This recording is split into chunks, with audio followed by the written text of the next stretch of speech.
Hello there, welcome back to Prime Morning. I'll start with the daily graphic this morning. The big one in front of the daily graphic is protect democratic values. President urges ECOWAS leaders. And also ECOWAS places travel ban on Guinea military junta is on page 19 of the daily graphic this morning. And also NMC moved to halt impunity against media and is on page 13 of the daily graphic this morning.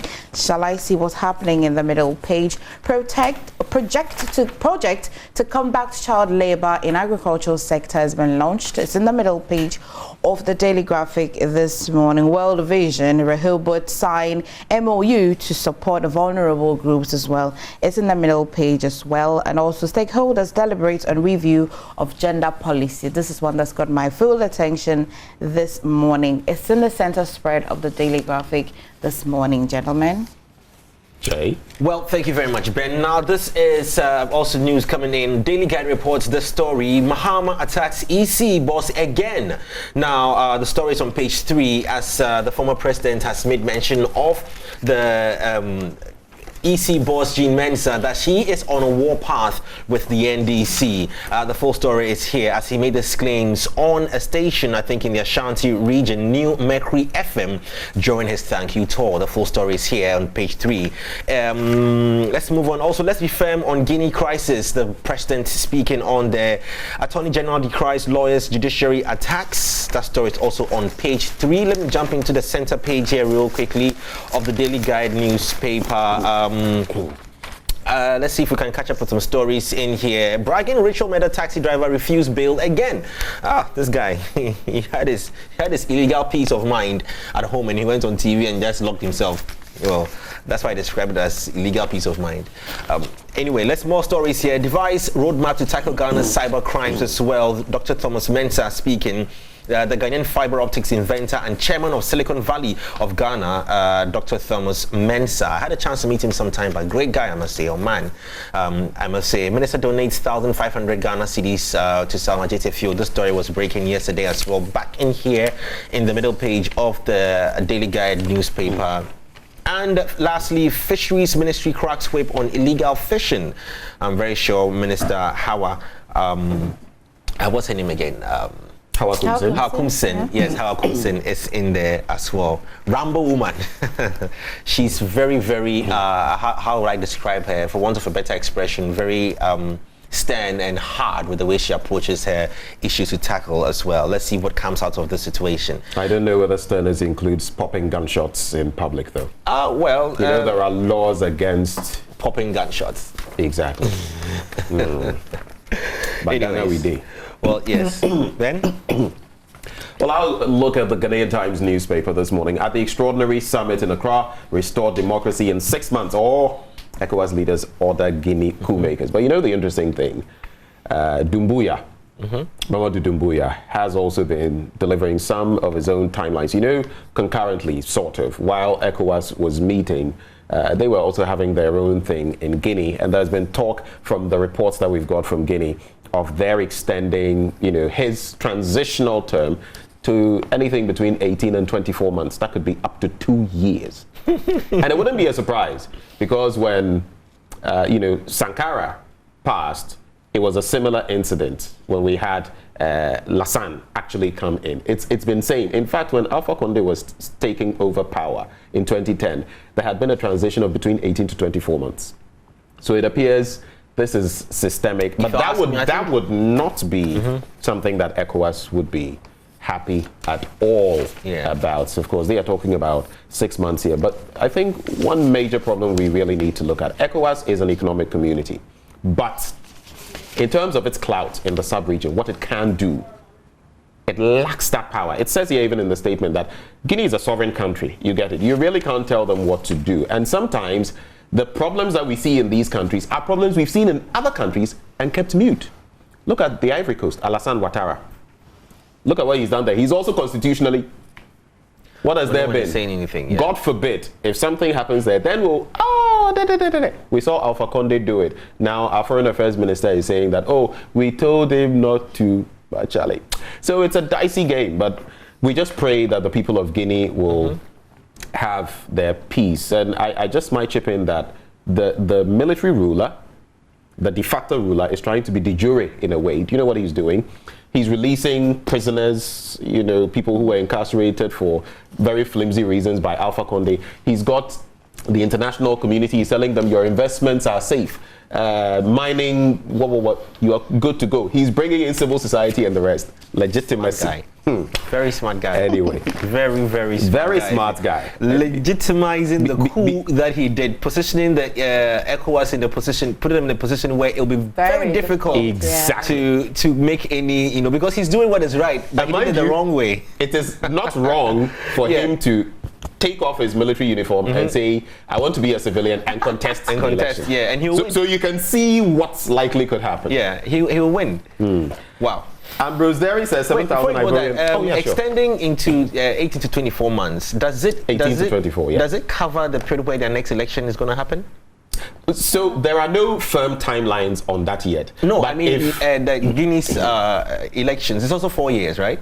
No. Is it 4? Well, usually across the sub-region, 4 5 years. We should check that and see if the 18 to 24 months extension. No, but it wouldn't necessarily have to fall within that range. Once there's been a military takeover. Just when you mentioned that, it just caught my attention that this guy might be smart and say, you know what, let me let go my military uniform, getting close to the time, and contest, win, and I'm good to go. But in Ghana, we've seen it. We've seen it happen with Rawlings, right? Rawlings. Yes, exactly. PNDC to NDC. Wow. 7,000 Ivorian refugees to receive legal status by 2022 will open borders if Ghana achieves 20 million COVID-19 jab target. That's according to Interior Minister. Wait, does that mean until we get to 20 million? We're hovering around, the last time I checked, between 3 to 5%. So if we don't get up to 20 million, which would be about what? 65-70% of our population, they are not opening the borders anytime soon. Okay. 5 arrested in connection with recruitment fraud. On the back page, encroachers on Pishi wetland to suffer demolition after September 30. That's it with the Ghanaian Times newspaper. The Chronicle this morning, I was trying to find out the voting periods, the intervals for Guinea. On Guinea, right. When I find it. Wait, I think they voted. So Conde came in 2010. Then in 2015, I think they had. So that's 5 years. 5 years. He went. And then in 2010 to 2015, 2015 to 2020, 2020 was supposed to be the end. That's when he did a referendum. There was the amendment of the constitution. So it's 5 years. It's a 5-year term for them. So that would have been 2025. 5, yeah. Interesting. Okay. Right, the Chronicle. So donations for the Western Regional Minister's funeral spark roll. It is on page 2 and 3. Here's the letter that's been leaked because he has neither confirmed nor denied it, but the letter somehow that was circulated to all the MMDCEs and MMDCDs have been, is leaked, and so each person had an amount or a quote that he had to pay towards his funeral, and it's here. It's on page 2 and 3 of the Chronicle this morning. And also NLA enters Nigeria market and dividend game anticipated is on page 7 of the Chronicle this morning. There was another story that caught my attention. Okay, so the garden city turns into garbage city. I'm not too sure. Okay, that's not a story I'm looking for. The one I'm looking for is an update on the taxi driver who confessed to killing many people for rituals. Now, did you know that he said that he had buried a pregnant woman for a former member of parliament? Who is this? There was a taxi driver who's been confessing to a lot of murders. Oh, that one. Yes. So his case actually, so the prosecution actually is requested for 2 more weeks for further investigation. Yes, denied bail, is it? Yeah. He's been denied. Yes. Yeah. And also, the update here is that he actually confessed that he buried a pregnant woman who was allegedly for a former member of parliament for a shaman. Oh, he should add it to a former member of parliament for a shaman. Yeah. Look at that. Well, and there that gets interesting because in a shaman, we would have to work our way back to the number of former members of parliament. No, a shaman, has tended to be the stronghold of one of our 2 big political parties. I'll not mention which one. And names are coming to my mind right now, going back. Of course, I'm not going to spew any names here, but it's a worry, isn't it? I've heard so many things in the past about politicians in our country doing all sorts of things, burying cows live, burying human beings. Before they investigate, they need to lash him. For saying that on air, they need to lash him for that purpose. There are some circumstances that we all deserve bail, but sometimes there are certain exigencies that will require that you be kept, Situation like, for example, treasonable offenses and all of that. So you have more stories. It's sad. Well, yeah, it's just that were they trying to get him to plead guilty for reporting falsely to the media? He pleaded not guilty. He says that he's honest about everything he's saying. The guy is confessing. This guy is see why. Well, he's determined. it's important to find out the authenticity of what he's saying. True. Hopefully, he's not just smearing. Why would you want to walk smearing to jail? Ashaiman and its former members of parliament. Okay. He said former, right? Yes, former. That's just one of the persons that he killed. There are many others. We don't know who he did them for. So that's just one of it that's got our attention. Anyway, that's shall I give you the scripture? Maybe before you move on, sometimes I wonder. Honestly, I can't kill a chicken. I can kill a chicken. I even ants, unless they are becoming really pests, I let them be. As for mosquitoes and flies, and cockroaches, they are not my friends. But insects, I struggle to. Charlie, you go see human being. You know how the mosquito community sees you. Animal. Oh, but as for them, do you know how I see them? Yeah, so the Ghana Association mosquitoes will see you as like animal cruelty. Someone to deal with. Ghana Association of Mosquitoes. Yes. Anyways, well, MFA, let me ask you this question: how do you feel about radio and TV stations not interviewing or engaging more females as resource persons? Have I drawn your attention? I have a very interesting take after MFI is done. Well, if you want to give you the story, so it's quite interesting. A story that is in the Finder newspaper here. Reports indicts radio and TV stations for interviewing fewer female experts. And now that they said it, it's now probably hitting me harder that, okay, well, mostly yes, when you tune into lots of radio and TV stations, it's more male dominated when it comes to resource persons but not, I'll not say same for Joy Prime. Because I think we engage a lot of females here. And the question a lot of females here. Unless you want to talk about the three of us, where it's a ratio of 1:2. Well, yeah. I mean, look. Somebody will say no, yes, no. Well, but if you ask me, I think we do a good job at engaging a lot of females. Question is, are women ready? Oh yes, they are ready. Okay. They are. I'm a woman, so if I'm asking that question. And that's my question too. And I'll tell you from personal experience. Yeah. I've been on another morning show, not within this community, where I was always pushing, let's get more ladies. Let's have, because look, a female voice, someone listens to some of these programs and that alone is enough for them, soothing for them. And the way a female processes things, a woman processes some things, let's be honest, we don't process Well, things. let me throw some sarcasm in here and some humor on this one, but they say that, like I posted on my social media too, first give me that look, so I have to be careful saying it. Don't look at it. They say that it's, averagely men speak in a day 2,000 words, averagely, but women speak 7,000, so if you put a woman on TV or radio, you just might eat past your time. Annoying. But when oftentimes you invite women, experts, analysts to come in, I think it's partly, we are partly to blame because we seem to have cowed them or something. So they have the expertise, but sometimes you invite them and they shy away from. That's my experience. So and this is something that in media I've said time and again. And a lot of the time they rebuff you. So if you find out that a woman is capable of doing it and yet is shying away, you should encourage them. You should create when you encourage and invite and they would simply not. Do you feel that out of, this might be so petty a reason, but do you feel that maybe the preparation for her to come on TV is also a reason why when you say preparation, what do you mean? And also here. She might shy away. Yes. If she's not ready, she's not ready. And you mentioned that fact about not being ready. It just might sound like it's absurd, but it will surprise you that somebody might just decide that, I don't think I feel okay to be represented on.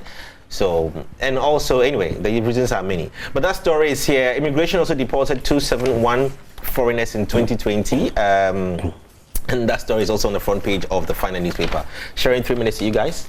All right, so the Ghanaian publisher, NDC do or die race, Dufour is more credible, Boateng Jan declares. Fisherfolk fight ministry over premix suspension. There's always fighting over this. Ghana, Nigeria to launch dividend game, and SOEs, state-owned enterprises, record 670.4 million Ghana cedi profit in 2019.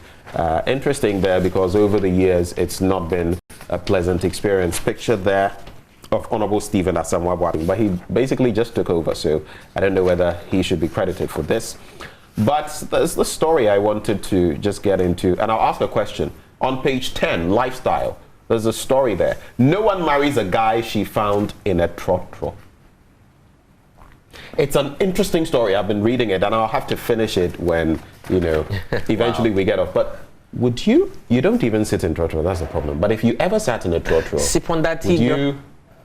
Okay, I think I've got the answer. But if you sat in a trotro, Jay, you met this lovely woman, you felt she was, with the fact that you had met her in a trotro, well, you used a certain word that just squashes everything else after that word, lovely woman, and from then on, anything else is acceptable. Hallelujah. Would you not talk to me if you met me in trotro? I went to... Would I not talk to you? If you met me in trotro? Yeah. You'd be the first person I'd talk to before Madam, I'll pay for your taxi fare. In fact, I'll pay for everybody sitting on your seat. That's really nice, thank you. I sit in trotro. We'll clear all the people on your seat and zone in on the object of interest. You understand? Those gives even when you're getting down before me, I'll get down with you at the same place. Yes. We get that. The former chair of the NDPC and the GRA, Professor Stephen Adey, he told me once his car was messing up and he said, Chairman is saying 4x4 so what? And he sat in the trotro. And people were, a few people spotted him and all of that, but he got it done. I think one of these days I should get that experience. Oh, you haven't we yet? have driven trotro. MFA has been police uniform. You are late. We'll tell him about that story. Yeah. It's Friday. I sit in trotro because people will pay for me. No, me it's not trotro. I said we'll pay the whole seats.